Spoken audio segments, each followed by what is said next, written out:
کہ میں ابھی سپریم کورٹ میں یہی پریس کانفرنس کر کے آیا ہوں. السلام علیکم. میرا دل جو ہے نا جی، آپ کو میں بتا نہیں سکتا. میں نے ریسنٹلی 2 دفعہ قرآن پاک ٹرانسلیشن سے پڑھا اور اللہ کے گھر جانے سے روکا گیا. یہ جو منظر تھا نا، تصویر جو سورہ انفال ہے نا، اس میں اللہ تعالیٰ یہ کہتا ہے اور بڑا کلیئرلی کہتا ہے، اور اس کے لیے باقاعدہ اللہ تعالیٰ نے ظالم کا لفظ بھی ہے. جی ہاں، اور اس میں ایک حدیث نبوی ہے، اس میں جابر حکمران کا لفظ ہے جو آپ کو روکتا ہے بیت اللہ سے. تو ٹھیک ہے، میں کوشش کرتا رہوں گا. آپ مجرم ہیں. میں روزانہ جاؤں گا ایئرپورٹ پہ، پھر واپس بھیجیں گے، پھر عید والے دن وہیں جا کے بکرا ذبح کر دوں گا، کیونکہ یہ بھی حکم ہے پھر آپ قربانی وہیں پہ کر دیں جہاں آپ کو روک دیا جائے. میرا حج ہو جائے گا. باقی دیکھتے ہیں کیا ہوتا ہے. تھینک یو بھائی جان. یہ تیسری دفعہ ہے. ہاں جی؟ تیسری دفعہ ہے.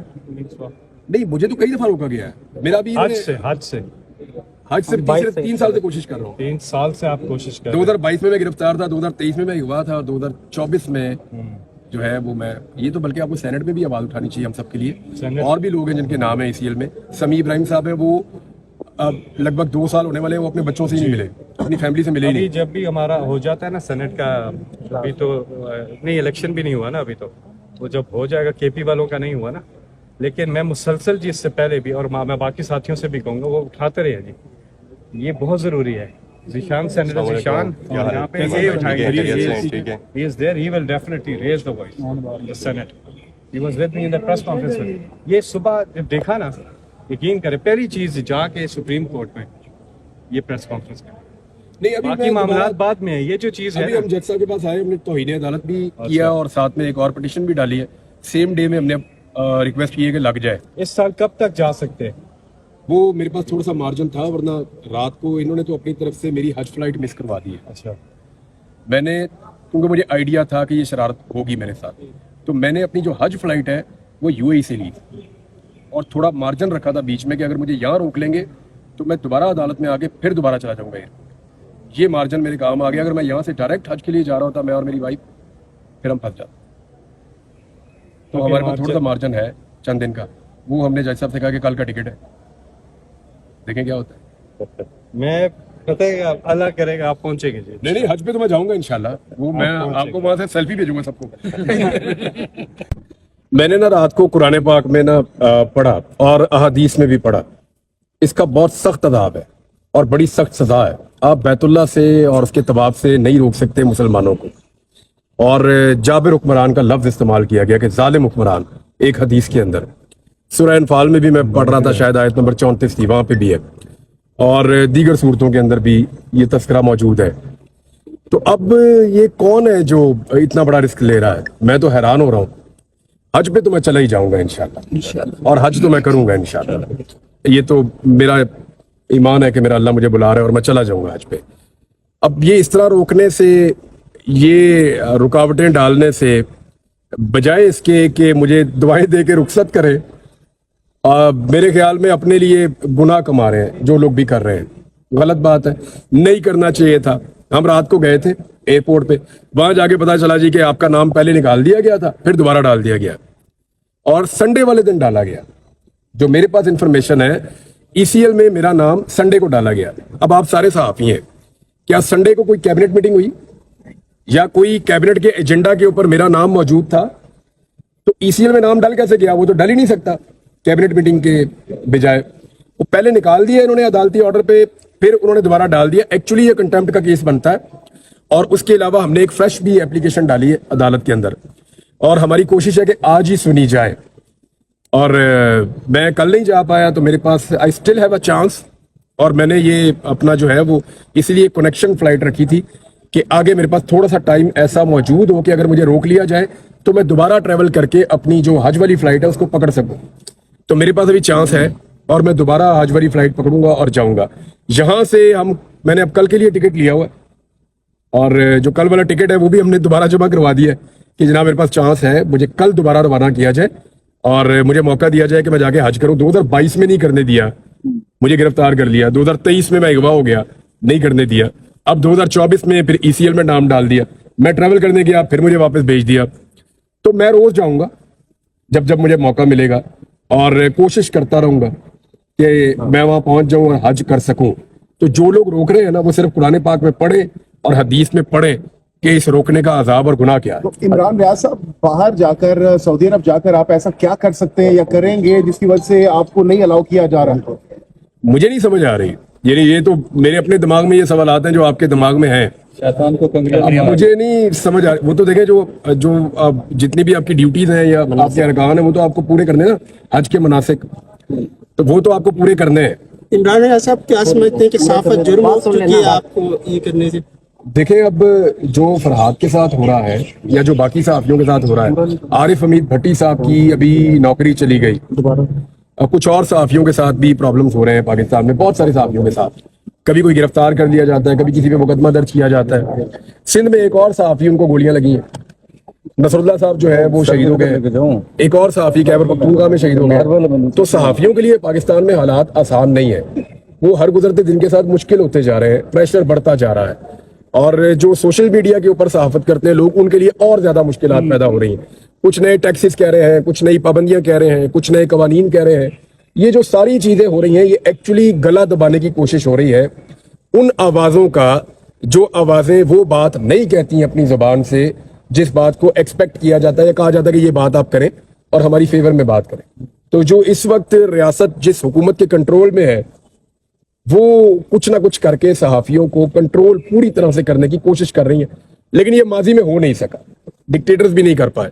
तो अब कैसे होगा ये मुझे समझ नहीं आ रही। इमरान भाई ये बताइएगा कि आप घर से निकले तो आपको कुछ शुकूक व शुबहात थे कि आपको रोका जाएगा या सडन वहां पे जाके पता देखिए, चला for me it's always 50-50।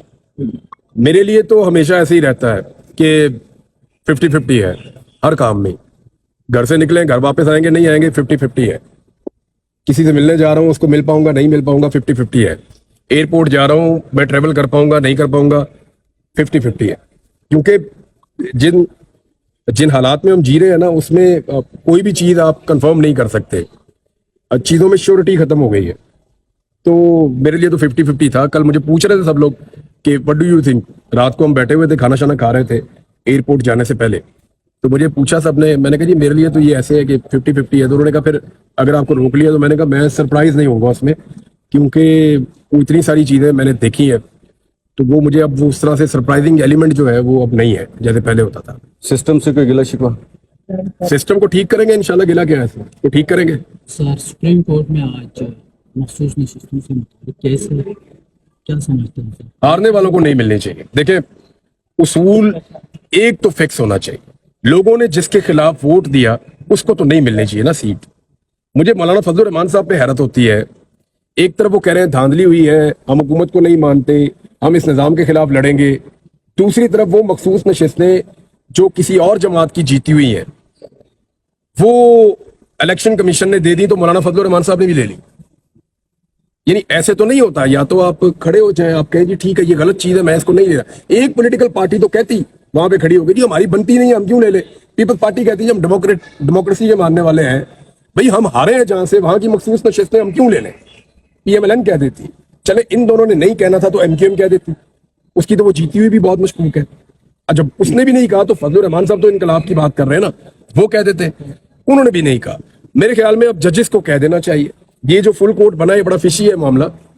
Senior 7 जजेस के बारे में राय आ रही थी पहले कि ये इस तरह बनना चाहिए लार्जर बेंच, लेकिन अब ये फुल कोर्ट बन गया है। 6 जजेस के खत के मामले पे भी एक डिमांड है कि फुल कोर्ट बनाया जाए, और बाकी इससे मिलते जुलते दीगर केसेस हैं उनमें भी डिमांड है कि फुल कोर्ट बनाया जाए। अब इस केस में बन गया है तो उम्मीद करते हैं बाकियों में भी बने। अच्छा, इमरान रियाज साहब, खान साहब जेल के अंदर से बार बार ये कह रहे हैं कि आप लोग एग्रेसिव रहे बजाय इसके कि डिफेंसिव आप रहे। तो इस तमाम सूरत में PTI की लीडरशिप को कैसे देखते हैं, क्या वो जिम्मेदारियां निभा रही है जो कि निभानी चाहिए? देखिए, हर एक की अपनी कैपेसिटी है, जिसकी जितनी कैपेसिटी है वो उतना करने की कोशिश कर रहा है। कुछ लोग अपनी कैपेसिटी से आगे जाके काम करते हैं, कुछ अपनी कैपेसिटी से थोड़ा सा पीछे भी आ जाते हैं। लेकिन जो लोग इमरान खान को मिलते हैं वो ये कहते हैं उनमें तो बहुत एनर्जी है और वो हमें हवा भर के भेजते हैं, बाहर के जाके अपनी एग्रेसिव सियासत करो। क्योंकि जितनी बुरी इस वक्त गवर्नेंस की सूरत हाल है, अगर इसका अशर अशीर भी किसी गवर्नमेंट का होता तो अपोजिशन उसका जीना हराम कर देती। लोग जितने तंग हैं, जिस तरह के बिल आ रहे हैं लोगों को, जितनी महंगाई बढ़ गई है, जितनी बदअमनी है, जितनी सूरत हाल खराब है, गुर्बत है, बेरोजगारी है, ये जितनी चीजें खराब हुई हैं मईशत में, इसका इम्पैक्ट आम आदमी पे पड़ रहा है। कोई भी पॉलिटिकल पार्टी कभी भी ऐसा मौका जाया नहीं करती। मेरे ख्याल में इमरान खान साहब अपनी पार्टी को कह रहे हैं मौका जाया ना करो, और मैंने ये नोट किया कि ऐसा लगा कि पाकिस्तान तहरीक इंसाफ ने पिछले 2 सेशंस में शायद गवर्नमेंट को हेल्प किया कि आप चला लें, सेशन को चला लें। ये पॉलिसी तहरीक इंसाफ की पहले नहीं थी, तो ग्रेजुअली शायद वो अपने आप को सिस्टम का हिस्सा बना रहे हैं। अब कुछ नुक्ता नजर से आप देखें तो ठीक भी है, लेकिन दूसरी तरफ आप देखें तो इमरान खान साहब जो चाह रहे हैं ये उस तरह भी नहीं हो रहा। अच्छा, इमरान रियाज साहब ये बता दीजिएगा कि शेर अफजल मरवत साहब जो पहले यहाँ पे जलसे किया करते थे तो काफी क्राउड इकट्ठा करते थे, अब वो यहाँ पे नहीं है बल्कि दुबई में थे गुज़श्ता रोज तक जो इतला थी, और अब जलसों जुलूसों के लिए भी कहा गया है। आपको लगता है कि बाकी जो रहनुमा हैं वो उसी तरह से क्राउड इकट्ठा कर पाएंगे जलसे जुलूस के लिए या कि नहीं? देखिए, क्राउड तो कोई भी इकट्ठा कर लेगा, इमरान खान साहब के लिए है। शेर अफजल मरवत ने बड़ी दिलेरी के साथ अपनी पार्टी को लीड किया था और मुश्किल टाइम पे किया था। अभी उनके सितारे गर्दिश में, और उनको खुद पार्टी ने ही थोड़ा साइड पे किया हुआ है। उसकी रीजन है ना, स्पेशली जो एक सऊदी अरब वाला स्टेटमेंट था वो पाकिस्तान तहरीक इंसाफ को स्ट्रेटेजिकली सूट नहीं कर रहा था, उसमें उनको नुकसान हो रहा था। तो मुझे जो जाती तौर पे लगता है कि शेर अफजल मरवत का कोई और प्रॉब्लम नहीं है, ये जो सऊदी अरब वाला स्टेटमेंट है ये उनके गले पड़ा है। तो कुछ अरसे के लिए शायद वो भी इस सारे गेम से आउट रहेंगे, लेकिन वो हमेशा आउट नहीं रहेंगे, मुझे ऐसा लगता नहीं है। सर, अली अमीन गंडापुर जो है वो आप क्या समझते हैं उस्मान बुज़दार के मुकाबले में, या परवेज खटक या बाकी जो वज़ीर आला थे उनके मुकाबले में अच्छा काम कर रहे हैं? देखिए, परवेज खटक ने तो एक्सेप्शनल काम किया था जब वो वज़ीर आला थे। महमूद खान के बारे में आपके क्वेश्चन हो सकते हैं कि वो ठंडे वज़ीर आला थे और वो चीज़ें वो नहीं कर पाए, लेकिन परवेज खटक ने वाकई में जिसको तब्दीली कहते हैं उन्होंने कोशिश की थी और काम करके भी दिखाया था। वो बाद में वो पार्टी छोड़ गए, उन्होंने इमरान खान साहब के साथ वफादारी नहीं की, वो चीज़ें अलग है। लेकिन ये सब मानते हैं कि परवेज खटक के दौर में जो उन्होंने किया उसकी बुनियाद पे फिर ये मॉडल पूरे पाकिस्तान के अंदर आया इलेक्शन जीत कर 2018 में। तो अली अमीन गंडापुर को आप उस्मान बुज़दार से और महमूद खान से आप कंपेयर नहीं कर सकते। वो रियल पॉलिटिकल वर्कर है, मार खा के आया वो, एक लंबी स्ट्रगल है पॉलिटिकल। वो सियासत को और सियासतदानों को समझते भी हैं, और उन्होंने फजलुर रहमान जैसे तगड़े सियासतदान को बार बार इलेक्शन हराया है, डेमोक्रेट भी है। तो अली अमीन गंडापुर चीज़ों को पॉलिटिकली भी बेहतर हैंडल कर सकते हैं, और खैबर पख्तूनख्वा से ऐसी कुछ चीज़ें आ भी नहीं रही जिनको आप पॉइंट आउट करके कहें कि ये बुरा हो रहा है। कितनी तवक्कुआत है, क्योंकि एस्टैब्लिशमेंट और ये रजीम एक ही पेज पर लग रही है, एक ही तस्वीर दिए जा रहे हैं। क्या स्टेबिलिटी ला पाएंगे? औरंगजेब भी वज़ीर ख़ज़ाना है, पेट्रोल का भी मामला चला, 15 रुपए फिर 4 रुपए। मुझे उसमें लगता है कि शहबाज शरीफ साहब से कोऑर्डिनेशन नहीं हो पाई। देखिए, शहबाज शरीफ साहब की अगर अपनी टीम हो ना तो वो कुछ भी करने से पहले उनको आगाह करेगी, लेकिन अगर शहबाज शरीफ साहब ने दूसरी टीम के प्लेयर लिए हुए ना तो फिर वो प्लेयर अपनी टीम में जाके आगाह करेंगे, शहबाज शरीफ साहब को नहीं बताएंगे। तो ये लैक ऑफ कोऑर्डिनेशन था जो मुझे जाती तौर पे लगता है कि शायद शहबाज शरीफ साहब को इस काबिल नहीं समझा गया कि उनको भी इन्फॉर्म किया जाए अपने फैसले से, और ये सब की हो गई। उम्मीद करते हैं कि आइंदा ये अच्छी कोऑर्डिनेशन के साथ काम करेंगे। 15 रुपए कम हुआ था पेट्रोल का प्राइस, तो ये वही था। हालांकि उसमें भी और इसमें चंद पैसों का फर्क जरूर है, 2 पैसे वो नहीं था। ये वही बात है जो मैं आपको बता रहा हूँ कि कोऑर्डिनेशन का गैप था, और शहबाज शरीफ साहब को जरूरी नहीं समझा आगाह करना, या ये अज्यूम किया गया, उनको तो पता ही होगा। Thank you. वो कैसे प्राइम मिनिस्टर है, आप सब अच्छी